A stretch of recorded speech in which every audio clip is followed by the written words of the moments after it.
আকাশ ছোঁয়া স্বপ্ন আর আগুনের উজ্জ্বলতা নিয়ে সোনা বরাবরই অভিজাত্য আর নিরাপত্তার প্রতীক। কিন্তু আজ ২০২৬ সালের জানুয়ারি সোনা যা করে দেখালো তা কেবল আভিজাত্য নয়, বরং এক নতুন ইতিহাস। আন্তর্জাতিক বাজারে প্রথমবারের মতো সোনার মূল্য $৫,১০০ মাইল ফলক অতিক্রম করেছে। হ্যাঁ, আপনি ঠিকই শুনেছেন। যে সোনা একসময় সাধারণ বিনিয়োগকারীর নাগালের মধ্যে ভাবা হতো, আজ তা আন্তর্জাতিক অর্থনীতির মানদণ্ড বদলে দিচ্ছে।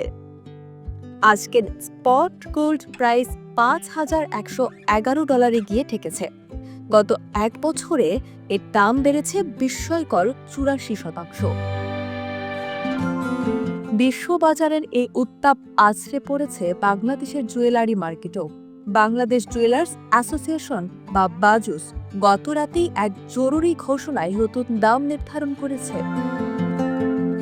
এখন থেকে প্রতি ভরি অর্থাৎ ১১.৬৬৪ গ্রাম ২২ ক্যারেট সোনার জন্য আপনাকে করতে হবে ২,৬২,৪৪০ টাকা।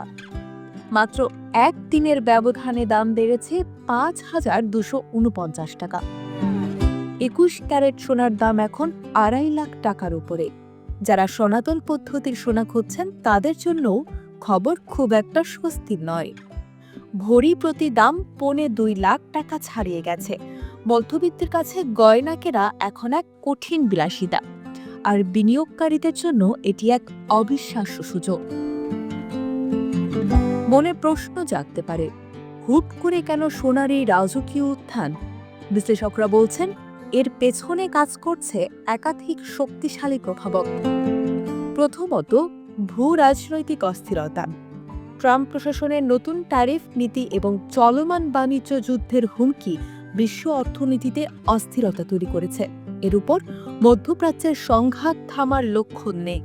যখনই পৃথিবী অনিশ্চয়তায় ভোগে, মানুষ সেফ হ্যাভেন বা নিরাপদ আশ্রয় হিসেবে সোনার দিকে ঝোঁকে। দ্বিতীয়ত, কেন্দ্রীয় ব্যাংকের ভূমিকা। চীন ও ভারতের মতো বড় দেশগুলোর কেন্দ্রীয় ব্যাংকগুলো পাগলের মতো সোনা মজুত করছে। এর সঙ্গে যুক্ত হয়েছে ডলারের দুর্বলতা এবং মুদ্রাস্ফীতির ভয়। সহজ কথায়, সাপ্লাই কম কিন্তু ডিমান্ড বা চাহিদা এখন তুঙ্গে। এখন প্রশ্ন হলো, এই পাগলা ঘোড়া কি থামবে? গোল্ডম্যান স্যাক্স বলছে, ২০২৬ সালের শেষ নাগাদ সোনার দাম $৫,৪০০ পৌঁছাতে পারে। জেপি মর্গানের পূর্বাভাসও অনেকটা কাছাকাছি। এমনকি কোনো বিশ্লেষক ২০২৭ সালের মধ্যে সোনার দাম $৬,০০০ ছাড়িয়ে যাওয়ার স্বপ্ন দেখছেন। তার মানে আমরা কেবল ইতিহাসের শুরুটা দেখছি। ২০২৬ সাল সোনার জন্য কেবল একটি বছর নয়, এটি একটি নতুন যুগের সূচনা। তবে মনে রাখবেন, বিনিয়োগের বাজার সবসময় অস্থির।